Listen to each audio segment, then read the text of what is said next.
Praise the Lord. आज अच्छा लगा है।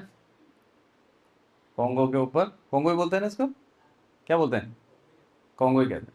कोंगो के ऊपर आराधना करी अपन ने। नया अनुभव, जोश अच्छा लगा मेरे को। एक बार जोरदार ताली। परमेश्वर बहुतायत की आशीष दे। हमारे चर्च के अंदर यूथ बढ़ रहा है आगे। परमेश्वर ऐसे इस्तेमाल करें और आगे से आगे बढ़कर आए, अपने जीवन को परमेश्वर के लिए देने के लिए समर्पित हो।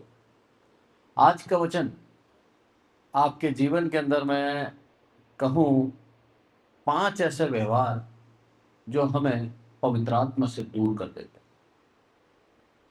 आज के सुसमाचार से हम देखेंगे कि पवित्र आत्मा की शक्ति और सामर्थ्य क्या है, कैसे हम उस पवित्र आत्मा के दान को पा सकते हैं और हमारे जीवन के किन व्यवहारों के द्वारा, हमारे जीवन को किस तरह से जीने के द्वारा हम उस पवित्र आत्मा के दान को शोकित कर देते हैं और उसके बुझा डालते हैं उसके आत्मा को। तो ये बहुत ज़्यादा सीखने की बात है कि एक मसीह को किस तरह से अपने जीवन को जीना है, बहुत जरूरी है, क्योंकि ये दान आसान नहीं था। प्रभु यीशु मसीह के बलिदान के बाद ये दान सार्वजनिक हुआ हर एक उस व्यक्ति के लिए जो यीशु मसीह को उद्धारकर्ता करके स्वीकार करता है। उससे पहले यह दान, बाइबल कहती है, आता था पवित्र आत्मा, कार्य होता था, पवित्र आत्मा चला जाता था। पर स्थायी रूप से हमें प्रभु यीशु मसीह के जाने के स्वर्गारोहण के बाद ही ये स्थायी रूप से हमारे को ये पवित्र आत्मा का दान मिला है। इस दान के लिए प्रभु यीशु मसीह ने बहुत बड़ी कीमत चुकाई है। उसने दुख सहा, बलिदान करा, अपने आप को मार डाला गया, वो तीसरे दिन जी उठा। उसके बाद जाके परमेश्वर की दया और करुणा से ये दान हर एक व्यक्ति के लिए आया।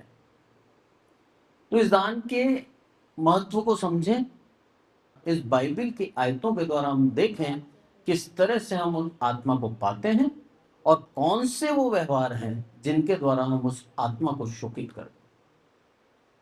पहले आयत निकालें आप, प्रेरितों और उसका 2:1 से लेके 4 तक पढ़ें। यह पेंतिकोस का दिन था। प्रभु यीशु मसीह स्वर्ग में जा चुके हैं। प्रभु यीशु मसीह ने अपना दान, अपना आत्मा नीचे मनुष्यों को दिया और यहाँ पर पहली बार हम देखते हैं किस तरह से प्रभु यीशु मसीह का आत्मा मनुष्यों के ऊपर उतरा। कोई भी पढ़े, प्रेरितों और उसका 2 अध्याय 1 से लेके 4 तक। जब पेंतिकुस्त का दिन आया तो वे सब एक जगह इकट्ठे थे। एकाएक आकाश से बड़ी आंधी की सी सनसनाहट का शब्द हुआ और उससे सारा घर जहाँ वे बैठे थे गूंज गया और उन्हें आग की सी जीभें फटती हुई दिखाई दी और उनमें से हर एक पर आ ठहरे। वे सब पवित्र आत्मा से भर गए और जिस प्रकार आत्मा ने उन्हें बोलने की सामर्थ्य दी, वे अन्य अन्य भाषा में बोलने लगे। आमीन। आइए प्रार्थना करें। हे हमारे प्रभु, आपकी दया करुणा चाहते हैं। फिर प्रभु हम चाहते हैं आपकी आत्मा से परिपूर्ण करें, ताकि जो वचन बोया जाता है आपकी प्रजा के सामने वो आत्मा से परिपूर्ण हो। दया चाहते हैं प्रभु, आपकी दया में ऐसे ही हम बने रहे। आदरमान आपको देते हैं। आपने हमारी विनती सुनी, इसलिए आपका धन्यवाद। प्रभु यीशु मसीह के नाम से मांगते हैं, आमीन। पवित्र आत्मा एक वो सब्जेक्ट है जिसको हर कोई सीखना चाहता है और हर कोई चाहता है कि वो आत्मा से परिपूर्ण हो जाए। और वो आत्मा यहाँ पर हमने क्या देखा, जितने भी लोग सुन रहे थे हर एक के ऊपर क्या हुआ, लिखा है यहाँ पर, उन्होंने आग की सी चीज फटती हुई दिखाई दी और उनमें से हर एक पर आ ठहरी। और इसी चीज को यदि हम 41 आयत में पढ़ें तो यहाँ पर क्या लिखा है, उसी दिन 3000 मनुष्य के लगभग उनमें मिल गए। पवित्र आत्मा, जब परमेश्वर की दया और दृष्टि हम पर बनती है, वो सबसे पहले हमें उस आत्मा से अभिषेक करता है। उसको मालूम है जब तक इसको आत्मा नहीं दिया जाएगा ये व्यक्ति सांसारिकता में खो सकता है, ये व्यक्ति अपने पाप से बाहर नहीं निकल सकता।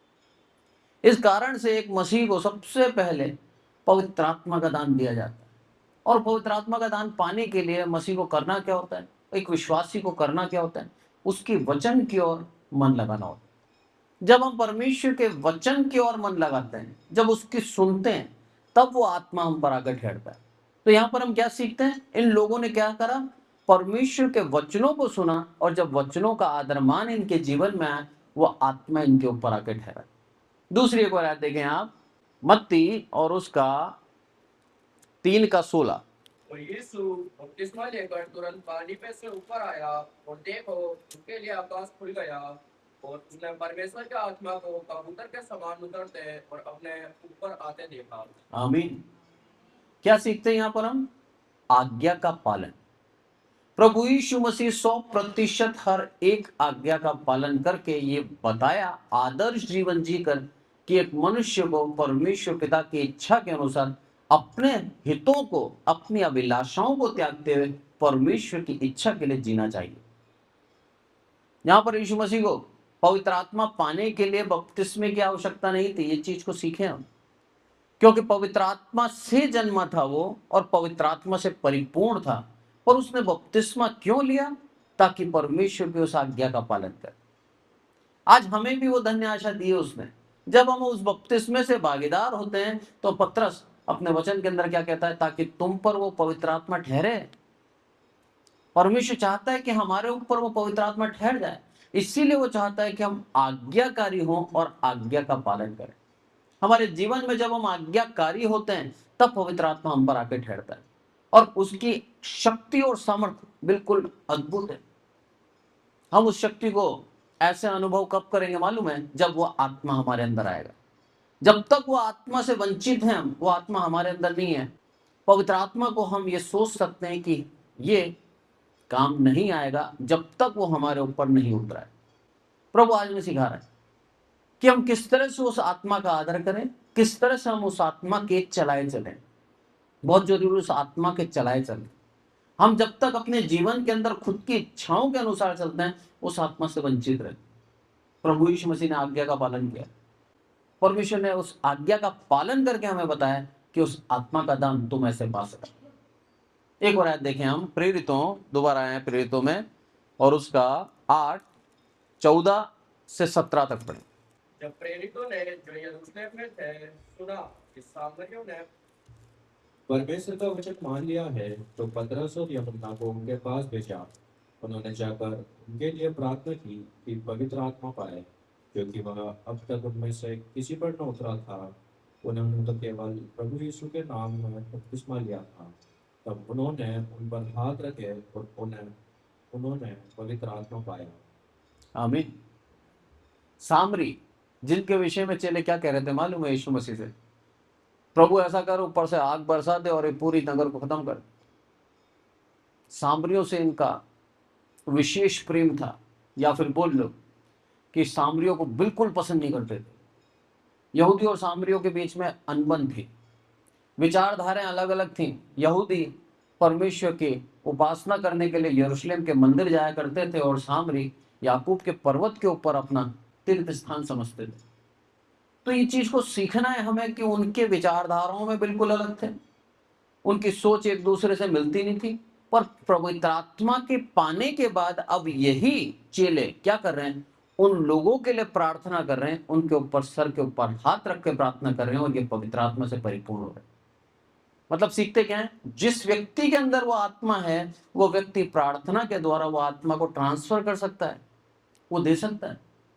परमेश्वर में सिखा रहा है, ये सामरियों के लिए भी है, अन्य जातियों के लिए भी है, और यहूदियों के लिए भी है, सबके लिए है ये आत्मा। हम ये नहीं कह सकते कि सिर्फ विशेष एक जाति को दिया है, सबके लिए वो आत्मा दिया है। तो सबसे पहले हमने क्या देखा, यीशु मसीह के ऊपर उतरा, यानी कि यहूदी प्रभु यीशु मसीह था, और यहूदी को वो पवित्र आत्मा मिला। उसके बाद हमने यहाँ देखा सामरी, जो मिश्रित जाति थी, यहूदी और अन्य जाति की संतान सामरी कहलाई, उन लोगों के लिए भी पवित्र आत्मा का दान था। अब प्रेरितों के अंदर आप 10वें अध्याय में आए और 44 से पढ़ें, यहाँ पर अन्य जातियों के लिए भी पवित्र आत्मा का दान रखा गया है। प्रेरितों 10 का 44 और 45। पतरस ये बातें कह ही रहा था कि पवित्र आत्मा वचन के सब सुनने वाले पर उतर आया, और जितने खतना किए हुए विश्वासी पतरस के साथ आए थे वे सब चकित हुए कि अन्य जातियों पर भी पवित्र आत्मा का दान मिला गया। आमीन। क्या बात बोली। इस आयत के द्वारा हमारे लिए धन्य आशा है। आज हम सामरी भी नहीं थे, यहूदी भी नहीं थे, हम शुद्ध अन्य जाति थे। पर क्या लिखा यहां पर, परमेश्वर के दासों ने चकित होकर क्या कहा, अन्य जातियों के लिए भी पवित्र आत्मा का दान रखा गया है। धन्यवाद दें हम कि परमेश्वर ने हमारे लिए वो दान रखा गया। इन लोगों ने किया क्या था, परमेश्वर के वचन का सम्मान किया था। जब हम परमेश्वर के इन वचनों का सम्मान करते हैं, यीशु मसीह को प्रभु करके ग्रहण करते हैं, आप जान लीजिए वो पवित्र आत्मा का दान आपको ऊपर ठहरेगा। परमेश्वर वो दान देना चाहता है, इसलिए वो चाहता है कि आप इन वचनों का सम्मान अपने जीवन में करें।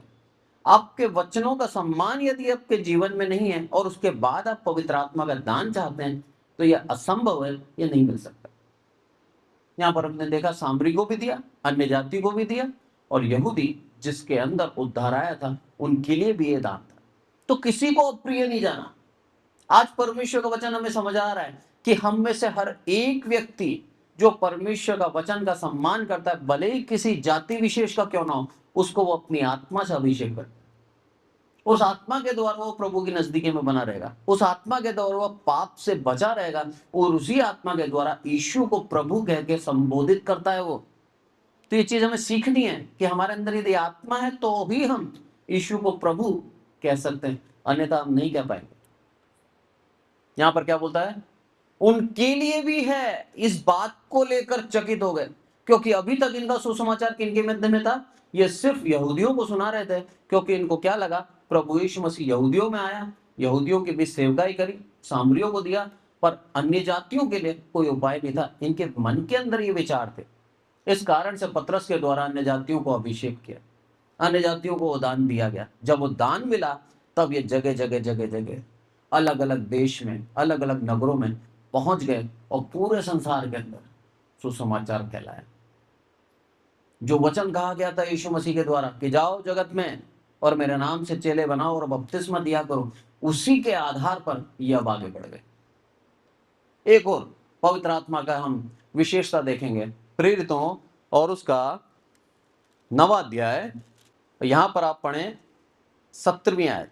तब हनन्याह उठकर उस घर में गया और उस पर अपना हाथ रखकर कहा, हे भाई शाऊल, प्रभु अर्थात यीशु जो उस रास्ते में जिससे तू आया तुझे दिखाई दिया था, उसी ने मुझे भेजा है कि तू फिर दृष्टि पाए और पवित्र आत्मा से परिपूर्ण हो जाए। आमीन। आमीन।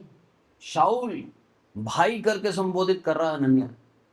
और ये शाऊल किस लिए आया था दमिश्क, ताकि वहां पर जितने भी मसीह लोग हैं हर एक को बंदी बनाए, मारे, यातना दे, सदाओ दे, और इनको बंदी बनाकर अपने साथ ले जाए। पर इसके मार्ग के अंदर एक ऐसा काम हो गया जिसके द्वारा शाऊल पौलुस बन गया। प्रभु यीशु मसीह को सताने आया था और प्रभु यीशु मसीह ने ही इसको दर्शन दे दिया। सबसे पहले क्या बोला इसने मालूम है, हे प्रभु। संबोधन देखिए इसका, एक्सेप्ट कर लिया कि तू प्रभु है मेरा। आज प्रभु चाहता है यीशु को हम प्रभु करके एक्सेप्ट कर लें, मान लें यीशु ही प्रभु है, और उसे प्रभुता करने दें। ये दोनों बातों में बहुत अंतर है। मान लिया प्रभु, पर प्रभुता नहीं करने दें। प्रभुता मतलब उसके अनुसार नहीं चल रहे।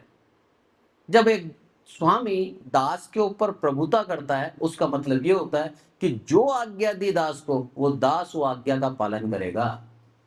चॉइस नहीं उसके पास कि नहीं मैं नहीं करूं, ना नहीं बोल सकता, क्योंकि वो प्रभुता कर रहा है स्वामी। आज यीशु मसीह हम पर प्रभुता करना चाहता है, पर हम उसको देते नहीं है चांस।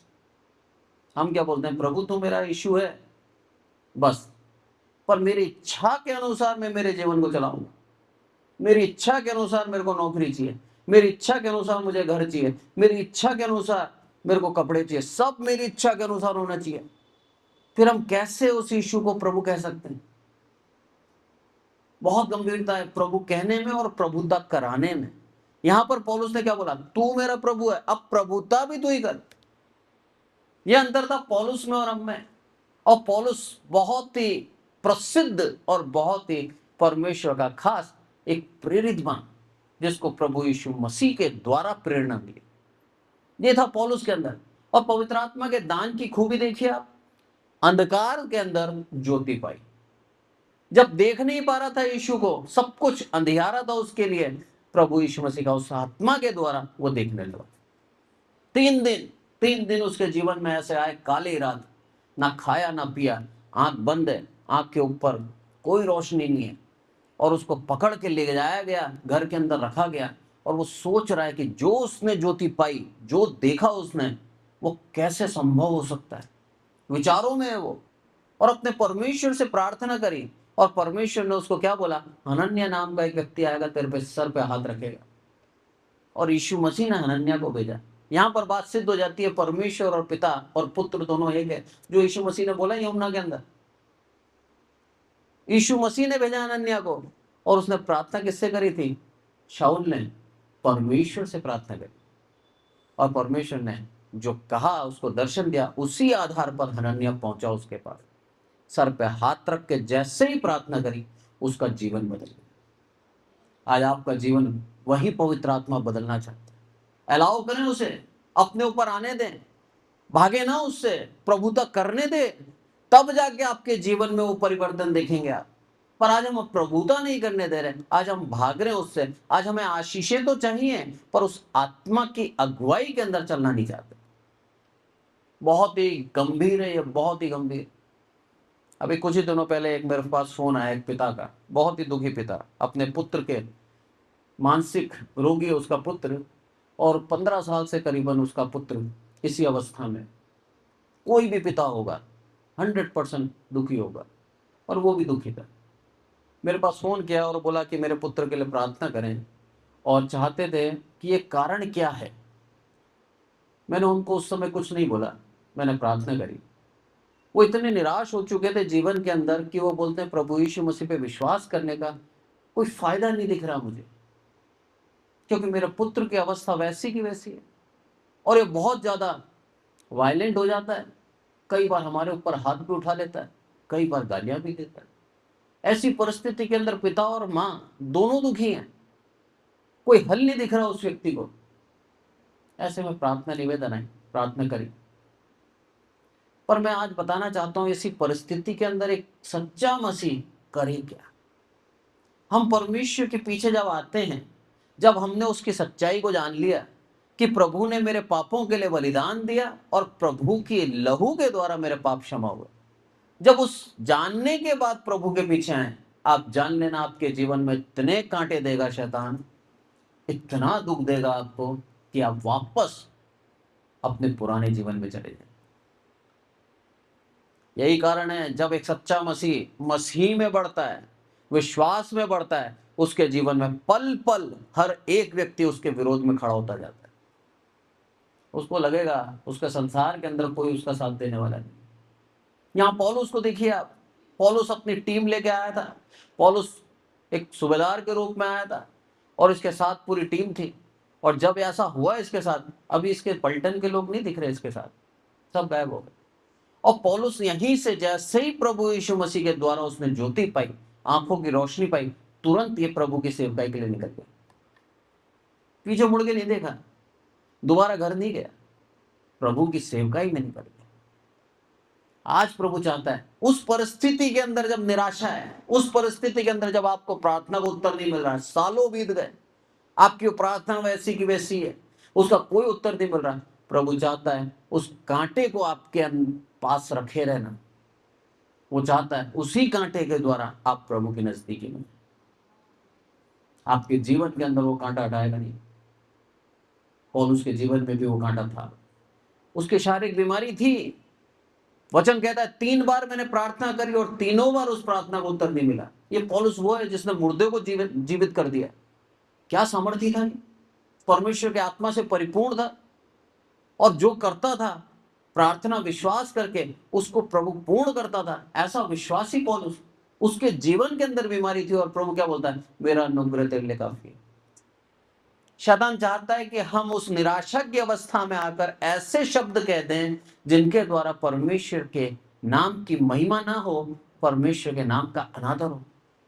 और हर इंसान कहीं ना कहीं कर देता है, पर प्रभु चाहता है उस आत्मा से परिपूर्ण हो जाएं, अपने व्यवहार को सुधारें, अपने बातों को इस तरह से बोले कि कहीं हमारी बातों के द्वारा भी परमेश्वर के नाम का अनादर ना हो। कहना आसान है, पर जब हमारे जीवन के अंदर उस विपत्ति के अंदर हम सालों चलते हैं, तब हमें समझ में आता है कि हमें कैसे जीना चाहिए। मेरे जीवन से बताऊं, मेरी बच्ची 1.5 साल की थी जब उसके सर के ऊपर बुखार चढ़ गया। उस अवस्था में आगे की अचेत, बेहोश, शायद ही बचेगी, और उसको लेके मैं भाग रहा हूं। एक व्यक्ति आया, उस व्यक्ति की गाड़ी में बैठकर मैं हॉस्पिटल तक गया। कोई ले जाने वाला नहीं, उस समय गाड़ी भी नहीं थी मेरे पास। ये परिस्थिति, उस दिन से लेके आज बच्ची मेरी 13 साल की होगी, आज भी बुखार उसके दिमाग में चढ़ जाता है, आज भी परिस्थिति वही है, आज भी बुखार आते हैं, हम भयभीत हो जाते हैं। क्या हमने प्रार्थना नहीं करी? क्या मेरे पिता ने प्रार्थना नहीं करी? क्या हमारे जीवन के अंदर प्रार्थनाओं की कमी है? नहीं। पर वो अवस्था, वो कांटा क्यों दे रखा है मालूम है? ताकि मैं अनुशासित रहूं, ताकि मेरे घर प्रार्थना में लगा रहे। आपके जीवन के अंदर वो कमी जरूर देगा ताकि आपके घुटने टिकते रहें। मैं बता दूं आपको, मेरे पहले घुटने टेक के प्रार्थना नहीं करता था मैं, पर जब मेरी बच्ची के साथ ऐसा हुआ, उसके बाद से निरंतर घुटने टिकते हैं। प्रभु के साथ संगति बढ़ गई है उस परेशानी के द्वारा। आज प्रभु के अंदर विश्वास में हम बढ़ते जा रहे हैं। परमेश्वर का अनुग्रह काफी है, बच्ची स्वस्थ है। परमेश्वर का अनुग्रह काफी है, बच्ची का गोली देनी है टाइम पर ताकि उसका बुखार ना चढ़े। बाकी परमेश्वर के दया से उसके अंदर किसी भी बात की कोई कमी नहीं। परमेश्वर उसको एक समय पर, जब हम पूर्ण रूप से सिद्ध हो जाएंगे, पवित्र हो जाएंगे, जब वो देखेगा कि अब ये निर्दोष है, सही कर देगा। वो उसकी इच्छा है। पर आपके जीवन के अंदर वो कांटा अगर आपको दे रखा है, आप जान लीजिए आपसे वो प्यार करता है। मेरे घर के विषय में बताऊं, मैं मेरा नहीं, मेरे पिता के घर के विषय में बताऊंगा। 1980 के अंदर वो घर बनाया मेरे पिता ने, और मेरे पिता ने वो घर बनाने के बाद मेरे दादा को लेके आए, मेरे चाचा को लेके आए, सबको संयुक्त करा और एक संयुक्त परिवार वहां रहता था। 1980 और आज चल रहा 2026, 46 साल हो गए उस घर के अंदर। 46 साल से उस घर के अंदर मेरे पिता, मेरी माँ और हम लोग कभी खुशी से नहीं रह पाए। जैसे मेरे दादा दादी आए, मेरे चाचा चाची आए, हमारे ऊपर वो मेरे पापा को, जिन्होंने घर बनाया, एक कोने में कर दिया। हम कोने को हो गए, वो मेन रूम उन्होंने ले लिया। बाद में मेरे दादा ही धमकी देते थे, तेरे को घर से बाहर निकाल दूंगा। उसके बाद 2004 से लेके आज 2026 हो गया, 22 साल से केस चल रहा है उस घर के ऊपर, कोई समाधान नहीं। क्या इसका मतलब ये नहीं कि प्रभु प्यार नहीं करता? 100% करता। क्या मैं ये कहूं कि प्रभु प्रार्थनाओं को उत्तर नहीं देता? 100% देता है। पर आपके जीवन में वो कांटा देगा, आपके जीवन में अवस्था देगा कि आपको लगेगा आपके पास कुछ भी नहीं। आज मेरे पास घर नहीं है, जो पिता का घर है, संपत्ति है, उसके ऊपर केस चल रहा है। उसके अभी टुकड़े करोगे तो कम से कम 9 टुकड़े हो जाएंगे, इतने लोग हैं उसके अंदर, ना के बराबर कुछ नहीं है मेरे पास। पर एक धन्य आशा है कि प्रभु यीशु मसीह मेरे साथ है। वही चाहता है ये पवित्र आत्मा कि जब उस पवित्र आत्मा से परिपूर्ण हो जाओगे, तब आपके पास सांसारिकता के अंदर कुछ हो ना हो, कोई फर्क नहीं पड़ता, आप आनंदित रहोगे। आपके घर के अंदर बीमारी है, आपके बच्चे स्वस्थ नहीं है, आपके जीवन के अंदर परेशानियां हैं, पैसा नहीं है, पर आप आनंदित रहोगे, क्योंकि उस पवित्र आत्मा के चलाए आप चल रहे। मसीहत ये नहीं होती कि मसीहत में आते ही आपकी सारी परेशानियां चली जाएं। बहुत सोच समझ के कह रहा हूं मैं, और बहुत सोच समझ के सुनना। कई लोग यही सोचते हैं कि मसीहत में आने के बाद सारी परेशानियां दूर हो जाएगी। यीशु मसीह का लहू हमें चंगाई देता है, यीशु मसीह के लहू के द्वारा सब कुछ खत्म हो जाता है और हम बिल्कुल अच्छे रहेंगे, आशीषित रहेंगे। ऐसा नहीं है। मसीहत मतलब आपको प्रतिदिन उस परीक्षा में से गुजरना होगा। परमेश्वर ने रखा ना इसराइल को मध्य में, कहां रखा मालूम आपको? उसके चारों तरफ दुश्मन है, चारों तरफ। लेबनान दुश्मन, ईरान दुश्मन, सीरिया दुश्मन, अरब दुश्मन, चारों तरफ दुश्मन, और मध्य में उसको रखा इसराइल को। क्या प्रभु को दुनिया के अंदर वही स्थान इसराइल के लिए चुना गया था? क्या रख सकता था ना ऐसी जगह जहां पर दुश्मन ना हो, पर जानबूझ के क्यों रखा वहां? क्योंकि वो बता रहा है मेरी सामर्थ काफी है। उस अवस्था के अंदर जब चारों तरफ तेरे दुश्मन हैं, तुझे जीवित रखूंगा। उस अवस्था के अंदर जब सब तेरे विरोधी हैं, तुझे कोई मार नहीं पाएगा। यह है परमेश्वर की ताकत, यह है उस आत्मा की सामर्थ। आपकी परिस्थितियां आपको गिराना चाहेंगी विश्वास के अंदर, आपकी परिस्थितियां आपको डुबो देना चाहेंगी, पर आपका आत्मा आपको उभार के लेके चलता है। आपका आत्मा आपको दृढ़ रखता है, आपका आत्मा आपको डूबने नहीं देता। यह है उस आत्मा की सामर्थ। यही कारण से प्रभु बोलता है उस आत्मा में बने रहें, उस आत्मा को अपना लें, उस आत्मा को बुझने ना दें, उस आत्मा की ज्वाला को जलाएं। 17वें आयत दोबारा पढ़ रहा हूं। तब हनन्याह उठकर उस घर में गया और उस पर अपना हाथ रखकर कहा, हे भाई शाऊल। भाई करके संबोधित कर रहा है। प्रभु अर्थात यीशु जो उस रास्ते में जिससे तू आया तुझे दिखाई दिया, उसी ने मुझे भेजा है कि तू फिर दृष्टि पाए और पवित्र आत्मा से परिपूर्ण हो जाए। आमीन। पवित्र आत्मा से परिपूर्ण हो जाएं हम लोग। आज यही चाहता है यीशु मसीह। यीशु मसीह ने भेजा ना इसको। क्यों भेजा? क्योंकि परमेश्वर ने शाऊल को पौलुस परिवर्तित करना था। यह परिवर्तन, यह ट्रांसफॉर्मेशन सिर्फ पवित्र आत्मा के अंदर ही है। ये चीज जाने आप। हम कई बार हम हमारे जीवन के अंदर सोचते हैं कि प्रभु यीशु मसीह के आने के बाद अब हमारे जीवन के अंदर अच्छा ही अच्छा होगा। ऐसा ना सोचें। आपको परख आपकी आत्मिक उन्नति के लिए जरूरी है। आपके जीवन की परख आपको विश्वास में बढ़ाने के लिए जरूरी है। प्रभु बहुत ज्ञानी है, हमारी सोच हमारी समझ से बहुत आगे है। कई बार आपके जीवन के अंदर ऐसी परिस्थिति आती है, आप बिल्कुल बिखर जाते हैं, टूट जाते हैं। आपको लगता है कोई नहीं है आपके साथ, सबने अपना हाथ खींच लिया आपकी मदद करने से। ऐसी परिस्थिति में वो आत्मा आपको बल देता है और बताता है मैं यूं तेरे साथ। एक बार देखें आप लूका और उसका पहला अध्याय 47। और मेरी आत्मा मेरे उद्धार करने वाले परमेश्वर से आनंदित हुई। आमीन। मरियम का स्तुति गाना ये एलिशबा के लिए गाना गा रही है। एलिशबा तो जैसे इसने संबोधन किया, ये आई, एलिशबा के पेट में जो बच्चा था वो उछल पड़ा और एलिशबा पवित्र आत्मा से परिपूर्ण हो गई। एलिशबा को पवित्र आत्मा का दान दिया गया और इसका पति जकरिया 67 पढ़े हैं। उसका पिता जकरिया पवित्र आत्मा से परिपूर्ण हो गया और भविष्यवाणी करने लगा। आमीन। पवित्र आत्मा को गुण क्या है? भविष्यवाणी। पवित्र आत्मा को गुण क्या है? परिवर्तन। पवित्र आत्मा का गुण क्या है? आपकी आंखें बंद है ना, आप देखने लगेंगे। ये पवित्र आत्मा का गुण है। उसका पिता जकरिया क्या कर रहा? भविष्यवाणी करने लगा, पवित्र आत्मा से परिपूर्ण हो गया। ये कौन थे माता पिता? ये दोनों के दोनों परमेश्वर के दास थे। ये दोनों के दोनों बहुत ही उत्तम जीवन जी रहे थे। इनके विषय में यदि आप देखो, आप 6 आयत पढ़ें पहले अध्याय की। यहाँ पर लिखा है वह दोनों परमेश्वर के सामने धर्मी थे। सबसे पहली बात, प्रभु की सारी आज्ञाओं विधियों पर निर्दोष चलने वाले थे। उनके कोई भी संतान ना थी क्योंकि एलीशबा बांझ थी और वह दोनों बूढ़े थे। कैसी बात है? अभी मैंने क्या बोला आपको? परमेश्वर के नजदीकी में आना आप आशीष ही आशीष ना समझे।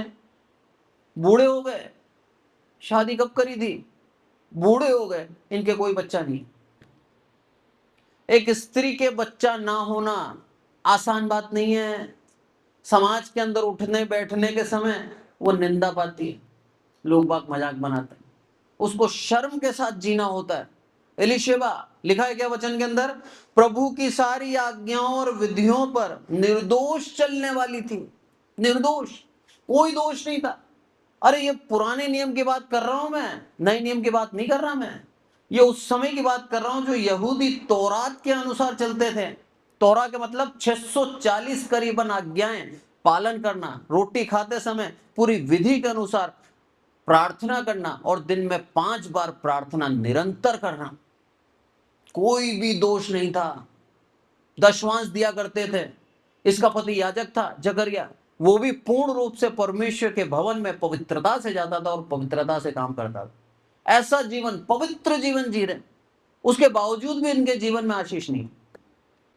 बहुत गंभीर, सीखने वाली बात। हम हमेशा प्रभु के नजदीक आके आशीष की चाहना रखें।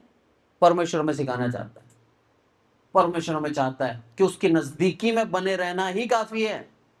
आशीष की लालसा हमें परमेश्वर से दूर ले जा सकती है, इसलिए उसकी नजदीकी में बने रहे वो काफी है।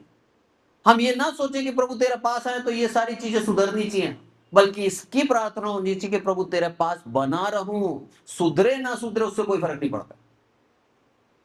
तो वे जीवन में आशीष दे या ना दे उससे कोई फर्क नहीं पड़ता, बस तेरी उपस्थिति मेरे जीवन में बनी रहे तो आप सच्चे मसीह हैं। मैं किसी को अनादर करने के लिए नहीं कह रहा, पर यह बात सच्चाई है। कई बार हम विश्वास को, कई बार हम मसीहत को सिर्फ आशीष का द्वार समझते हैं, जो कि सरासर गलत है।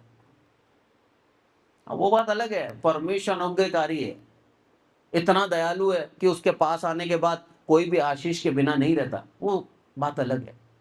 पर हम किस सोच से उसके पास जा रहे हैं, उस सोच के ऊपर डिपेंड करता है कि हम आशीष पाएंगे या नहीं पाएंगे। यदि पहले से ही सोचा है कि हमें तो सब मिलना चाहिए, आप जान लेना आपके जीवन के अंदर कभी भी नहीं मिलेगा। पर आप इसलिए जा रहे हैं कि प्रभु सच में धर्मी है, प्रभु सच में विश्वासी है और प्रभु ने आपके लिए अपने आप को प्राण दिया है, और इसका धन्यवादी होकर आप उसके करीब जा रहे हैं। आपके जीवन में बहुतायत की आशीष देगी। पवित्र जीवन, क्या लिखा है, दोनों बूढ़े थे। बूढ़े, एक वृद्ध अवस्था के अंदर संतान पैदा करना असंभव है।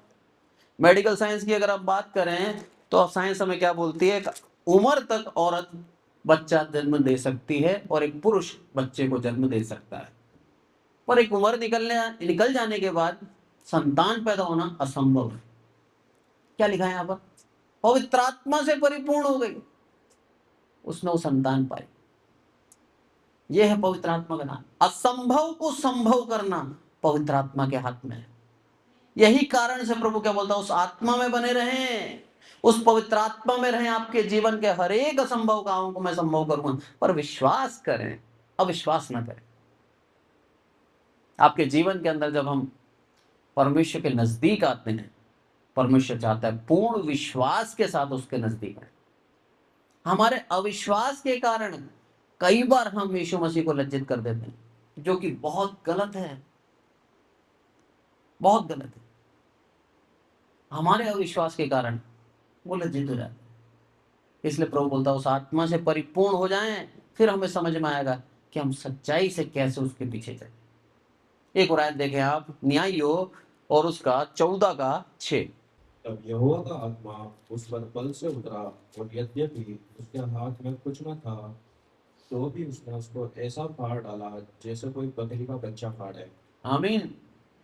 किसको फाड़ने की बात कर रहे हैं मालूम है, जवान सिंह। लिखा है साफ साफ, जवान सिंह। अगर उससे ऊपर वाली आयत पढ़ेंगे आप 5वीं, तो उसके अंदर लिखा है, तब शिमशोन अपने माता पिता को संग ले तिम्ना को चलकर तिम्ना की दाग की बारी के पास पहुंचा।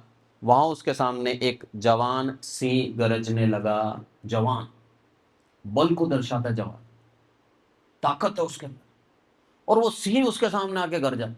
और इसके ऊपर क्या हुआ, आत्मा उतरा, और उस आत्मा के द्वारा इसने क्या करा, जैसे बकरी के बच्चे को फाड़ देता है, ऐसे उस सिंह को फाड़ दिया। तो प्रभु क्या चाहता है, हम उस आत्मा से परिपूर्ण रहें। क्या गुण देखे हमने आत्मा के, बल,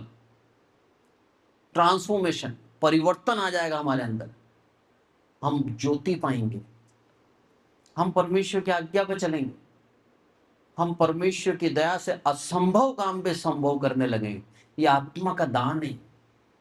इस कारण से प्रभु कहता है उस आत्मा के साथ बने रहो। और आत्मा किन लोगों के लिए? सबके लिए। वचन ने हमें बताया यहूदियों के लिए भी है, सामरियों के लिए भी है और अन्य जातियों के लिए। तो ये आत्मा आज सबके लिए। और उस आत्मा के दान हमने देखे, कुछ दान देखे, सारे नहीं देखे, कुछ दान, जिसके अंदर हमने सबसे पहले क्या देखा कि परमेश्वर का आत्मा कबूतर के समान उतरा और कहा ये मेरा प्रिय पुत्र है। यानी कि उस आत्मा के आ जाने से हम उसके संतान ठहरते हैं, उस आत्मा की छाप लगने से हम स्वर्ग राज्य चाहते हैं। इसलिए उस आत्मा का रहना हमारे जीवन में बहुत जरूरी है। यही कारण से प्रभु ने सदा के लिए हमें आत्मा दी है, सदा के लिए वो छाप लगा दी हमारे ऊपर। अब हमारे ऊपर से वो छाप कोई निकाल नहीं सकता। पर हम क्या करते हैं, कई बार आत्मा को शोकित करते हैं। अब आप देखिए पहला थिस्सलुनीकियों 5:19, यहां पर हम 5 बातें ऐसे व्यवहार देखेंगे, 5 ऐसे व्यवहार हमारे मनुष्य जीवन के जो इस आत्मा को शोकित कर देते हैं, जो इस आत्मा को दुख पहुंचाते हैं और हम आत्मा से दूर हो जाते हैं। पहला थिस्सलुनीकियों 5:19, आत्मा को ना बुझाओ। आत्मा को ना बुझाओ। सबसे पहली बात, बुझा देते हैं। बुझाना मतलब समझते हैं? आग जला रहे हो आप, आग को बुझाना है तो क्या करना पड़ेगा? या तो पानी डालना है या फिर मिट्टी डालना है। वो बुझा दी, अब उसके अंदर वो ज्वाला रही क्या? नहीं। वो गर्मी रही? नहीं। वो तपन रही? नहीं। अब उस अग्नि के ऊपर जो कोयले बन गए हैं उसके ऊपर आप कुछ भी कर सकते हो, क्योंकि वो आग नहीं है। वो ऐसे हम आत्मा को बुझा देते हैं। और बुझाने के बाद हर एक वो सांसारिक काम कर पाते हैं, हम हर एक अपनी इच्छा को पूर्ण कर पाते हैं हम, जो आत्मा नहीं चाहती कि हम करें, क्योंकि अब उसको बुझा दिया हमने। तो पहला पॉइंट, हम हमारे जीवन के अंदर उन पापों से भी पश्चाताप करें जो पाप हम करके भूल गए हैं और जिनको हम छिपाते हैं। बहुत ध्यान से सुनना। कई बार हम लोग क्या करते हैं मालूम है? तुलना करते हैं। कैसे तुलना करते हैं? मैं अपने आप को क्या बोलूंगा? अरे मैं बहुत धर्मी हूं साहब, मैं पास्टर अजीत के समान नहीं हूं, पास्टर अजीत के अंदर ये कमियां हैं, मेरे अंदर ये कमी नहीं है। खुद की तुलना करके मैंने अपने आप को बढ़ा दिया, जो कि सरासर गलत है, बाइबल के अनुसार नहीं है। किसी को दोष लगाना, बाइबल साफ मना करती है दोष ना लगाए। पर हम अपने जीवन के अंदर अपने आप को खुश करने के लिए तुलना करते हैं और दूसरों को नीचे दिखाते हैं। और इन कारण से होता क्या है? हम उस आत्मा को बुझा रहे हैं। अब उस आत्मा की अग्नि हमारे जीवन में काम नहीं करती, क्योंकि हमने क्या करा? उस पाप में बने हुए हैं। और उस पाप को करने के लिए हमने क्या कर लिया? अपने दिल को समझा लिया कि जो तू कर रहा है वो सही है, छुपा लिया उस पाप को। एक उदाहरण से समझाता हूं, आपके समझ में आएगा। दाऊद राजा को बेतशेबा पसंद आई। उसने देखा उसको और देख को उसको लालसा हुई कि ये स्त्री मेरी होनी चाहिए। और वो राजा था, राजा ने उस स्त्री को अपने आप कर लिया। स्त्री राजा के सामने मना नहीं कर सकती थी, अगर मना कर देती तो राजा उसको मरवा देता। उसको अपनी जान प्यारी थी, उसके पति की जान प्यारी थी, इसलिए स्त्री मना नहीं कर सकती थी। वो राजा है, और राजा ने अपने उस व्यभिचार को करा, और न केवल करा, उसके बाद उसको छिपा दिया। ये है गलती। हमारे जीवन के अंदर हम पाप करते हैं, मिट्टी के बने हुए पाप करेंगे, 100% करेंगे। यदि हम पाप ना करें तो प्रभु यीशु मसीह की मृत्यु को झुठलाते हैं हम, तो पाप तो हमारे जीवन में आएगा। पर पाप करने के बाद यदि उसको छिपा दें तो गलत है, क्योंकि हम उस आत्मा से, जो आत्मा दिया है हमें, पवित्र आत्मा से कुछ भी नहीं छुपा सकते। तो हम उस छुपाने का प्रयास ना करें। दाऊद राजा को परमेश्वर ने चुना था, इसलिए नातान नबी को भेजा और उस पाप को उजागर किया। और जब उजागर हुआ, उसने क्या करा? प्रभु मैं पापी हूं, मैं दोषी हूं, मान लिया। उसने मानते उसके पाप को क्षमा कर दिया। आपके और हमारे जीवन के अंदर भी ऐसा ही एक छिपा हुआ पाप रहता है। वो छिपा हुआ पाप क्या करता है मालूम है? हमें उस आत्मा से दूर कर देता है। इस कारण से कभी भी तुलना ना करें, इस कारण से अपने व्यवहार को सुधारें और अपने व्यवहार के अंदर ये तुलना खत्म कर दें। मैं बड़ा, मैं छोटा, प्रभु यीशु मसीह ने उसी समय टोक दिया ना सारे चेलों को। हम में से गुरु कौन बनेगा, मतलब तुलना कि मैं तो उससे ज्यादा योग्य हूं। ये तुलना ही हमें क्या करती है, प्रभु से दूर कर दे। उसी समय प्रभु ने टोक दिया और क्या बोला, दास बन, गुरु मत बन, छोटा बनना सीख। जब छोटा बनेगा तो नम्र रहेगा, और नम्र रहेगा तो पवित्र आत्मा आकर्षित होगी तेरी तरफ। पवित्र आत्मा 4 बातों से आकर्षित होती है आपसे, आप सीखें। पहला है पवित्रता, नम्रता, दीनता और आपकी भूख। इन चारों चीजों से पवित्र आत्मा आकर्षित होती है। इस कारण से प्रभु हमारे जीवन में कमियां देता है, ताकि पवित्र आत्मा से आकर्षित हो और पवित्र आत्मा हमारी ओर आए। पौलुस क्या बोलता है, मेरी निर्बलताओं के ऊपर मैं घमंड करता हूं, क्योंकि उसी में मैं बल पाता हूं। क्यों?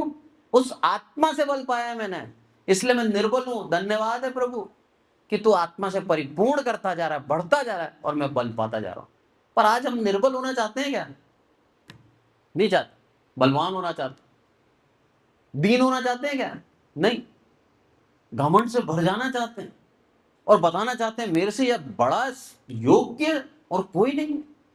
हम खुद पवित्र आत्मा से दूर जा रहे हैं, जबकि पवित्र आत्मा इनकी ओर आकर्षित होती है। एक और बात देखें आप, नीति वचन और उसका 28 का 13, यहां पर साफ लिखा है किस तरह से हमें अपने जीवन के अंदर कुछ भी छिपाना नहीं है। जो अपने अपराध छिपा रखता है उसका कार्य सफल नहीं होता, परंतु जो उनको मान लेता और छोड़ भी देता है उस पर दया की जाएगी। आमीन। जो अपने अपराध छिपा लेता है उसका काम सफल नहीं होता। इस बात से आप अपने जीवन के अंदर परखें, आप कितनी बार अपने जीवन के अंदर विफल हुए हैं। प्रभु चाहता है हम उन अपराधों को जो भूल गए हैं, जिनको छिपा रखा है, उनको प्रभु के सामने लिया। आपके काम असफल नहीं होंगे, आप सफल होंगे, आपके ऊपर दया की जाएगी। दूसरा पॉइंट, दूसरा व्यवहार जो हमारे जीवन के अंदर होता है, इफिसियों निकालें आप, इफिसियों 4:2। ये मसीहों के लिए ही लिखा है, गैर मसीहों के लिए नहीं लिखा। इसलिए बड़े ही ध्यान से समझना, ये मसीहों की ही व्यवहार की कमियां हैं, दूसरों के लिए नहीं है। मैं किसी को लज्जित करने के लिए नहीं कह रहा, पर यह बाइबल के अंदर मसीहों के लिए ही लिखा गया है, ताकि वो विशेष करके अपने व्यवहार को सुधारें। इफिसियों 4:2। अर्थात सारी दीनता और नम्रता सहित और धीरज धरकर प्रेम से एक दूसरे की सह लो। आमीन। क्या लिखा है यहाँ पर? प्रेम से एक दूसरे की सह लो। दूसरा पॉइंट जो है वो क्या है? बिटरनेस और अनफॉरगिवनेस, कड़वाहट, और दूसरा क्षमा ना करना। ये चीज हमें क्या करता है? उस आत्मा से दूर कर देता है। हम खुद अपने व्यवहार के द्वारा उस आत्मा को शोकित कर रहे हैं, खुद। इसलिए पौलुस क्या बोल रहा है? एक दूसरे की सह लो, लिखा है साफ साफ। अर्थात सारी दीनता नम्रता से, दीनता और नम्रता पवित्र आत्मा को आकर्षित करती है, यानी कि उस आत्मा के द्वारा धीरज धरते हुए प्रेम से एक दूसरे की सह लो। और जो कड़वाहट होती है ना हमारे जीवन के अंदर, वो हमें सहने नहीं देती। जब हमारे जीवन के अंदर अनफॉरगिवनेस होती है, क्षमा नहीं करना है हमें, तब हमें सहने नहीं देती। इसलिए प्रभु क्या चाहता है? उस क्रोध से, गुस्से से, कोलाहल और बुराई से बचे हम। यह है उस कड़वाहट का नतीजा। कड़वाहट अकेली नहीं आती, आपके जीवन में क्रोध लाएगी, गुस्सा लाएगी, आपके जीवन के अंदर बुराई लाएगी, कोलाहल होगा, चैन नहीं मिलेगा आपको, और बढ़ते जाएंगे आप। और ये सारी बातें आपको उस आत्मा से दूर कर देगी। जिस आत्मा के गुण को हमने देखा अभी, जो हमारे जीवन को बदल सकती है, वो शक्ति है उसके अंदर, जो हमें अद्भुत काम करने की शक्ति देती है, जो हमें असंभव को संभव करने के लिए बल देती है, उस आत्मा से हमें दूर कर देती है। इसलिए प्रभु नहीं चाहता कि हम क्रोध करें, प्रभु नहीं चाहता हम क्षमा ना करें, प्रभु चाहता है हम क्षमा कर दें। आपके जीवन में क्षमा बहुत जरूरी है, बहुत जरूरी। एक और पॉइंट आप देखें, प्राइड एंड स्टबबॉर्न, मतलब घमंड और जिद्दी हो जाते हैं हम। कई बार घमंड से भर जाते हैं हम लोग, जब विश्वास में बढ़ते जाते हैं, बाइबल का ज्ञान हमारे जीवन के अंदर आ जाता है, कई बार बाइबल पढ़ चुके होते हैं, हमारी प्रार्थनाओं को प्रभु उत्तर दे चुका होता है, हम वचन के अंदर बल पा रहे हैं, ऐसे में हम घमंड से भर जाते हैं। और वो घमंड हमारे जीवन में क्या लाता है मालूम है? 3 चीजें लाता है। कठोरता लाता है, अशिक्षा, और तीसरा दोष। ये घमंड के गुण हैं। कठोर कर देता है हमें कि मुझसे ज्यादा शिक्षित और कोई नहीं, तो हम शिक्षा पाना छोड़ देते हैं, अशिक्षित हो जाते हैं। और तीसरा, हमारे जीवन में दोष आ जाता है, हम दूसरों पे दोष लगाने लग जाते हैं। यही कारण है हम प्रभु से दूर हो जाते हैं। आयत निकालें आप प्रेरितों और उसका 7 का 51। हे हठीले और मन और कान के खतना रहित लोगों, तुम सदा पवित्र आत्मा का विरोध करते हो, जैसा तुम्हारे बाप दादा करते थे वैसे ही तुम भी करते हो। कैसे हैं? हठीले, स्टपॉट, जिद्दी व्यक्ति, और मन और कान के खतना रहित लोगों, तुम सदा क्या करते हो? पवित्र आत्मा का विरोध करते हो। तुम पवित्र आत्मा के विरुद्ध काम करते हो। ये पवित्र आत्मा के विरुद्ध व्यवहार है हमारा, जब हम जिद्दी हो जाते हैं और घमंडी हो जाते हैं। इसीलिए इन लोगों के लिए स्तिफानुस लिख रहा है, सारे यहूदियों को बोल रहा है, बोला तुम ऐसे हो चुके हो। यहूदी कौन थे? परमेश्वर के निज प्रजा थे। यहूदी कौन थे? ये वही थे जो तौरा के ऊपर विश्वास कर रहे थे। व्यवस्था को अपना लिया था इन्होंने, और व्यवस्था को मानते आ रहे थे। परमेश्वर ने चुना था, या चुनी भी जाती थी। और इनके विषय में क्या बोल रहे हैं? तुम जिद्दी हो, हठीले हो तुम। तो मसीह में आकर हम यहूदी ना बने। बहुत सीखने वाली बात है। कई बार हम उस व्यवहार के अंदर जीते जीते ऐसे हो जाते हैं कि हमें ही पता नहीं लगता कि हम घमंड में जी रहे हैं, पर हम घमंड में जी रहे होते हैं। प्रभु सिखा रहा है हमें, इस घमंड से बचें। दूसरों को नीचा दिखाना छोड़ें, दूसरों पे दोष लगाना छोड़ें। परमेश्वर ने सबको पवित्र आत्मा का दान दिया है, सबसे प्यार किया है। प्रभु सबके ऊपर अपने अनुग्रह को करता है, कोई विशेष नहीं है उसके लिए, सब सामान्य है उसके। ऐसा प्रभु हमें क्या बोल रहा है? उस घमंड से बच जाए। एक और पॉइंट आप देखें, सांसारिक प्रभावों के कारण समझौता कर ले। ये भी हमारे जीवन में कई बार हम देखते हैं। आपकी जो इच्छा है वही अभिलाषा को आपके सामने रखेगा शैतान, वही इच्छा को, और आप क्या करोगे? इस बार कर लेता हूं, अगली बार नहीं करूंगा।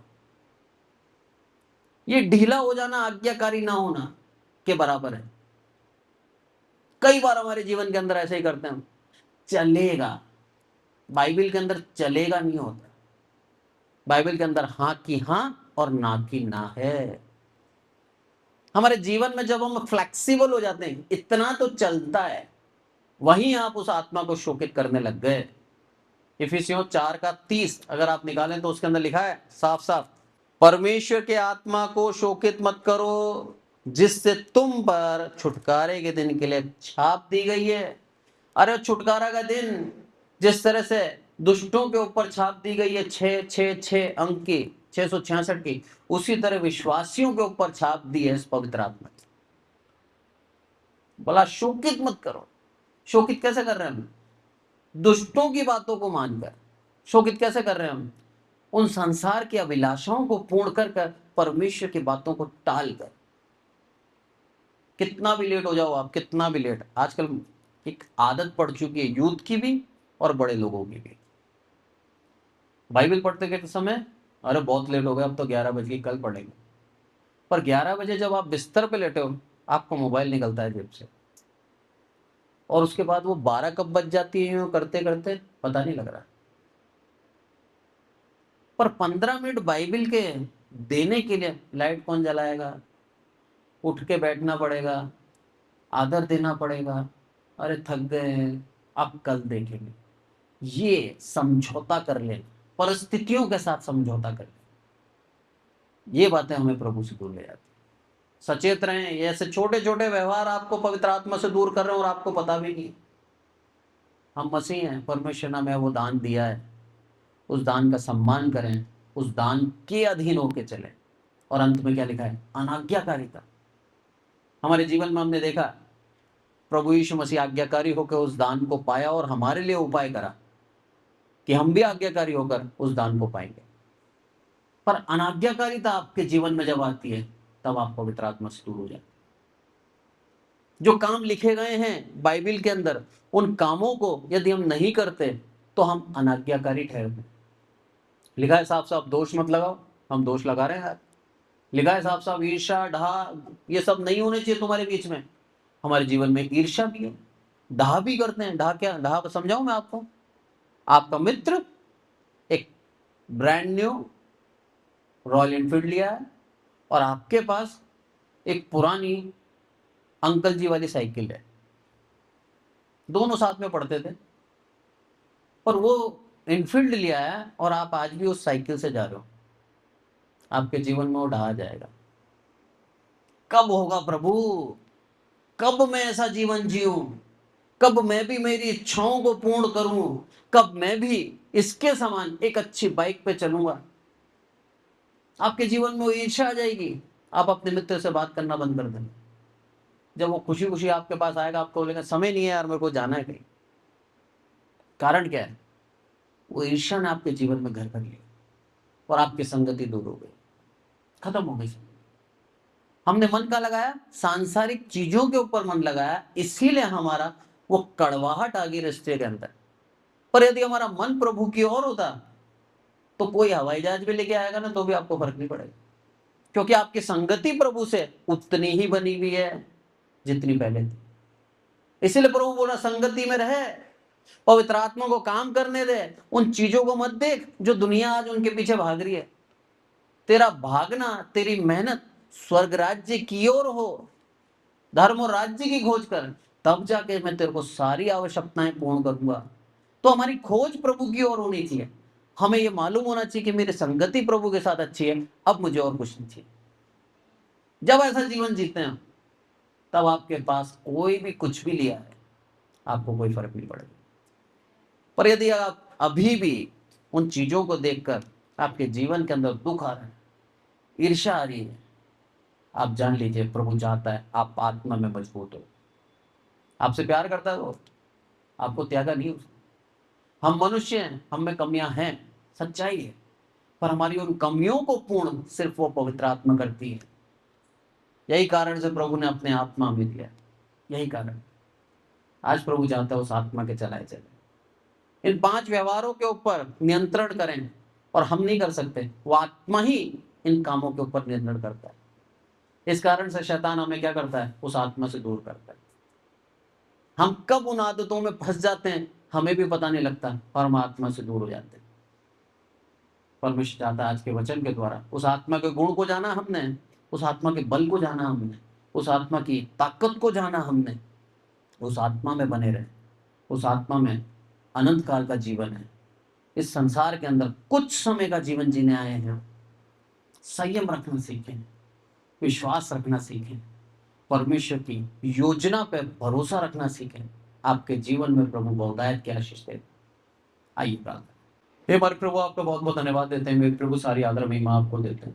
प्रार्थना करते हैं विशेष करके मेरे प्रभु बहन कस्मा के लिए। मेरे प्रभु आपकी दया करुणा उनके साथ रहे। मेरे प्रभु पूरा शरीर दर्द है, सर दर्द है, उसके बाद भी बहन आई मेरे प्रभु आपके भवन में। आपका बहुत बहुत धन्यवाद। आपके वचनों का मान सम्मान इनके जीवन में है। आपका बहुत बहुत धन्यवाद देते हैं। अपनी आत्मा से परिपूर्ण करें मेरे प्रभु, और हम चाहते हैं मेरे प्रभु बल पाकर पूर्ण रूप से चंगी हो जाए मेरे प्रभु। साथ ही प्रार्थना करते हैं जितने भी लोग मेरे प्रभु बीमार हैं या उस अवस्था में मेरे प्रभु, आप अपनी आत्मा से परिपूर्ण करें। आप मुझे भी पूर्ण रूप से चंगाई देना मेरे प्रभु। जो भी कमी कमजोरी है मेरे प्रभु, उसको दूर करना मेरे प्रभु। आदर मान आपको देते हैं मेरे प्रभु। हम घटे आप बढ़े। आपका वचन लोगों के दिलों में घर करे मेरे प्रभु। अपने व्यवहार के ऊपर एक और बार सोचें, एक और बार मेरे प्रभु आपके साथ संगति करें मेरे प्रभु। आपकी आत्मा में बढ़ते जाएं मेरे प्रभु। आपकी आत्मा से जुदा ना हो मेरे प्रभु, बल्कि आपकी आत्मा को रूल करने दें, आपकी आत्मा को अपने ऊपर प्रभुता करने दें, और आपकी आत्मा के चलाए चलें। तभी जाकर हम असंभव कामों को संभव कर पाएंगे मेरे प्रभु। उस विश्वास के द्वारा जीत पाएंगे मेरे प्रभु, और अनंत काल का जीवन हमें आप वारिस के रूप में देते हैं मेरे प्रभु। सारी आदर महिमा आपको देते हैं। यहाँ उपस्थित हर एक विश्वासी को आशीषित करें, और साथ ही जितने भी ऑनलाइन वाले सुनते हैं मेरे प्रभु, हर एक को आशीषित करें। अपनी आत्मा से परिपूर्ण करें मेरे प्रभु, और आत्मा में बल पाएं। विशेष करके उस भाई के लिए प्रार्थना करते हैं जिनके संतान मेरे प्रभु 15 साल से परेशान है, मानसिक रोगी है मेरे प्रभु। कौन सा दुष्ट आत्मा परेशान कर रहा है हमें नहीं मालूम मेरे प्रभु, पर हम ये जानते हैं, ये विश्वास करते हैं मेरे प्रभु कि इस कलीसिया में हुई हुई हर एक प्रार्थना को आपने पूर्ण किया है और सुना है मेरे प्रभु। उस भाई के बच्चे को पूर्ण रूप से बल दें, ताकत दें, और मेरे प्रभु उस बच्चे को पूर्ण रूप से चंगाई दें मेरे प्रभु। उस भाई की गवाही होने पाए मेरे प्रभु कि मेरे बच्चे के अंदर सुधार है और मेरे बच्चा पूर्ण रूप से चंगा हो चुका है मेरे प्रभु। हम यही चाहते हैं। सारी आदर महिमा आपको देते हैं मेरे प्रभु। हम घटें आप बढ़ें, आपका नाम सम्मान पाए, आपके नाम पे विश्वास करने वाला हर एक व्यक्ति आशीषित हो और कोई भी लज्जित ना हो मेरे प्रभु। आदर मान आपको देते हैं मेरे प्रभु। हम घटें आप बढ़ें। आपने हमारी विनती सुनी इसलिए आपका धन्यवाद। प्रभु यीशु मसीह के नाम से मांगते हैं, आमीन। अब हमारे प्रभु यीशु मसीह का अनुग्रह, पिता परमेश्वर का प्रेम और पवित्र आत्मा की सहभागिता हम में से प्रत्येक के जीवन के अंत तक होती रहे, आमीन। Praise the Lord. Thank you so much.